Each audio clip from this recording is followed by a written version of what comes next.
মানে এমন একটা অবস্থা হয়ে গেছে এখন রাজনীতি ছাড়া আমাদের কোনো কিছুই ভালো লাগে না। মানে আমরা এখন রাজনীতির খবর না পাইলে কিংবা রাজনীতির খবর না পড়লে আমাদের রাত্রে ঘুমিয়ে আসে না, এবং প্রত্যেক রাত্রে কিন্তু আমরা অপেক্ষা করি যে একটা লাইলাতুল গুজব কখন আসবে, আর ওই গুজবটা দেখি আমরা রাত্রে ঘুমাই যাবো।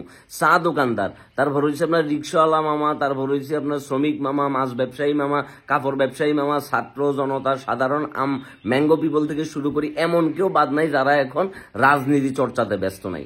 এটাই হচ্ছে একটা বিশাল বড় বিপ্লব। আর এই বিপ্লব থেকে আমাদের আসলে শিক্ষা নেওয়া উচিত, আমাদের রাজনৈতিক সচেতন হওয়া উচিত এবং নিজের অধিকারের ব্যাপারে আমাদের সচেতন হওয়া উচিত যে কোন অধিকারটা নাগরিক হিসেবে আমার প্রাপ্য এবং সুনাগরিকের কর্তব্য কি, সে অনুযায়ী আমাদের কাজ করা উচিত। যেহেতু পড়াশোনা বাদ দিয়ে বাকি সবকিছু বাদ দিয়ে এখন রাজনৈতিক আলাপ ছাড়া আর কোনো আলাপই আমাদের ভালো লাগে না। ধরো গার্লফ্রেন্ড বয়ফ্রেন্ডের ফোন দিছে যে হ্যালো কি অবস্থা, আরে কি অবস্থা বাদ দো, তুমি এটা জানো নিজে অন্তর্বর্তীকালীন সরকারে কি হয়েছে এখন।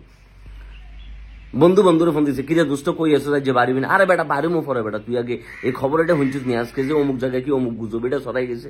সবাই এখন মনে করো যে কি প্রচন্ড পরিমাণে রাজনৈতিক আলাপে মগ্ন হয়ে গেছে। যাই হোক, রাজনৈতিক আলাপে মগ্ন হয়েছেন এটা ভালো জিনিস। আমাদের অবশ্যই রাজনৈতিকভাবে সচেতন হওয়া উচিত এবং নাগরিক অধিকার ও কর্তব্যের বিষয়ে সচেতন হই যথাযথ একজন সুনাগরিক হিসেবে গড়ে উঠি, দেশ সংস্কারের কাজে মনোযোগী হওয়া উচিত এবং নতুন নতুন আইডিয়া জেনারেট করি দেশের সংস্কারের পক্ষে, সেই আইডিয়াগুলোকে কাজে লাগানো উচিত। বন্ধুদেরকে মেনশন দাও।